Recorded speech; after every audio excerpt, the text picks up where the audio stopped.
आज का टॉपिक है इंक्लूजन यानी कि समावेशन।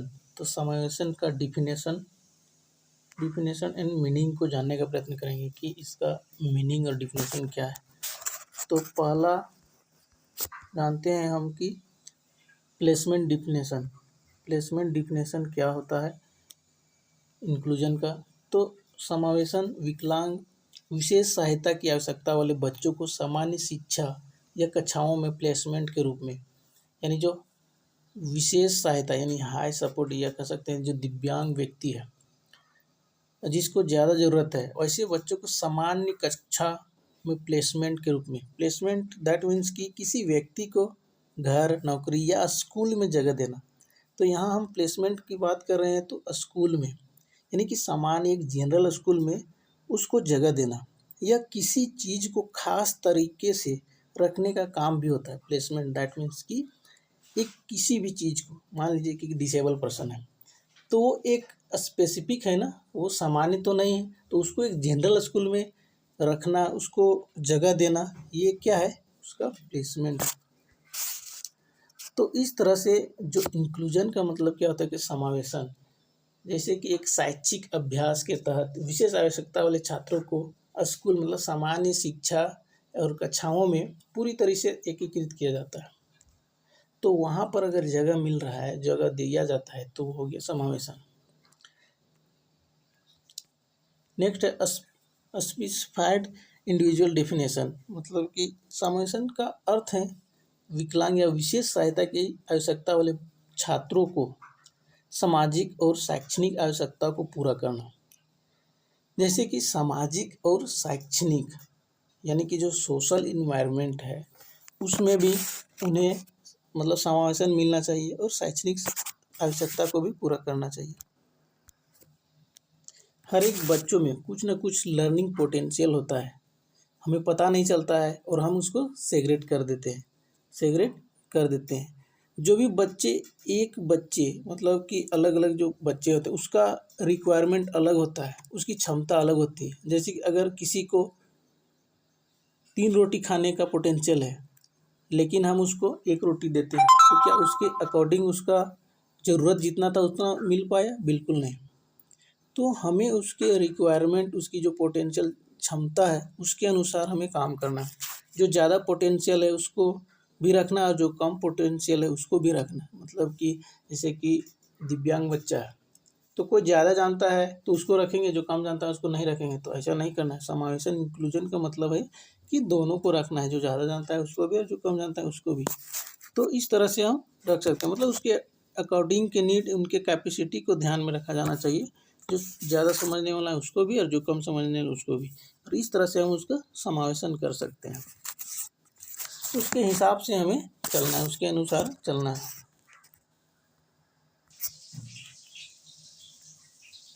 नेक्स्ट है सामान्य व्यक्तिगत परिभाषा, सभी छात्रों की सामाजिक और शैक्षणिक आवश्यकताओं को पूरा करने का समावेशन। इसमें भी पहले उसके जो सामाजिक है यानी सामाजिक जो कौशल है, शैक्षणिक जो आवश्यकता है उनके, तो उनके अनुसार उनका समावेशन करना चाहिए।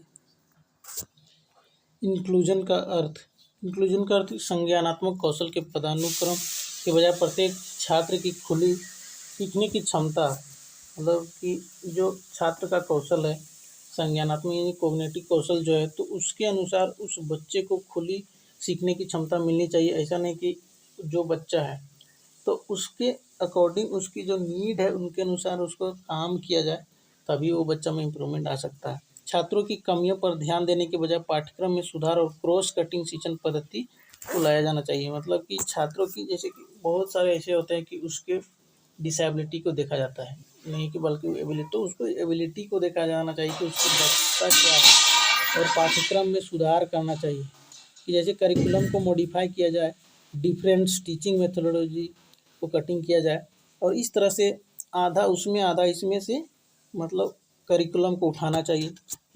जहाँ जिस बच्चे की ज़रूरत है उसकी, मतलब जैसा कभी हमें कि जो बच्चा को प्रोजेक्ट मेथड से हम समझा रहे हैं तो केवल प्रोजेक्ट मेथड से ही नहीं समझा, उसमें हम प्रॉम्प्ट भी दे सकते हैं। तो इस तरह से जब हम काम करेंगे तो उस बच्चा का जो पोटेंशियल है यानी उसकी जो पाठ्यक्रम में सुधार होगी और वह ज़्यादा से ज़्यादा प्रभावी तरीके से समझ पाएगा।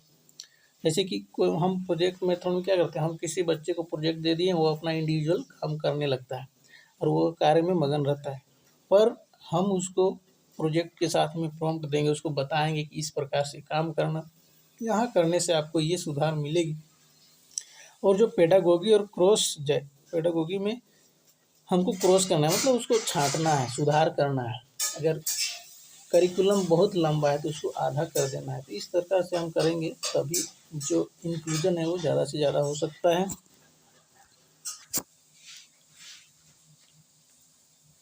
शिक्षक की विशेषज्ञता के लिए विशिष्ट अनुशासन ज्ञान पर जोर देने के बजाय सीखने की प्रक्रिया में छात्रों की सक्रिय भागीदारी, यानी कि जो टीचर है उसको विशिष्ट अनुशासन ज्ञान देने पर जोर नहीं देना है, बल्कि छात्रों को किस प्रकार से सिखाया जाए और जो करिकुलम रखा जाए जो सबके लिए हो और इंडिविजुअल रखा जाए सबके लिए हो। मतलब जैसे मान लीजिए कोई बच्चा है तो उसको समझ में नहीं आ रहा है, तो हमें इंडिविजुअल तरीके से उसको समझाना है। ये नहीं कि क्लास में जितने सारे स्टूडेंट हैं उन सारे को भी वही बात बता रहे हैं, जो वो जिसको नहीं समझ में आ रहा है उसको भी। तो हमें इंडिविजुअल रूप से भी समझाना और डिफरेंशियल मतलब अलग अलग तरीके से भी बताना। इंक्लूजन में टीचर को सम्मिलित करना चाहिए, बल्कि उसको बाहर नहीं करना चाहिए। मतलब टीचर को सम्मिलित करेंगे तभी हमारा इंक्लूजन बढ़ेगा, बच्चों के साथ इंटरेक्शन होगा और वह टीचर बच्चों के साथ मिल के काम करेगा कि किस प्रकार उसके नीड के अनुसार उसको क्या ज़रूरत है, उसके अनुसार काम करने पर इंक्लूजन बढ़ेगा। तो अब जानते हैं कि इंक्लूजन के लाभ क्या हो सकते हैं। तो प्रथम है कि स्कूल व्यक्तिगत अंतरों पर प्रतिक्रिया करते हैं और इसीलिए सभी बच्चे को लाभ पहुंचाते हैं। मतलब इंडिविजुअल जो अंतर है उसमें प्रतिक्रिया करते हैं और इसीलिए सभी बच्चों को लाभ पहुंचाते हैं। सभी बच्चों को मतलब स्कूल में सभी बच्चों को एक साथ शिक्षित करके विविधता के प्रति दृष्टिकोण को बदलते हैं। मतलब जो डाइवर्सिटी है, देखने का जो दृष्टिकोण है उस पर चेंजेस करते हैं, बदलते हैं और सभी बच्चों को एक साथ लेकर चलते हैं। विशेष पृथक स्कूलों का कम खर्चीला विकल्प, यानी विशेष जो पृथक स्कूल है उसमें कम खर्चीला का विकल्प होता है, माता पिता पर कोई अतिरिक्त खर्च नहीं होता है। सामाजिक कल्याण लागत और भविष्य पर निर्भरता की कमी, यानी जो सामाजिक कल्याण लागत है, भविष्य की जो निर्भरता है उसमें कमी आती है। अलग अलग स्थानों की तुलना में बच्चों की उपलब्धि अधिक होती है।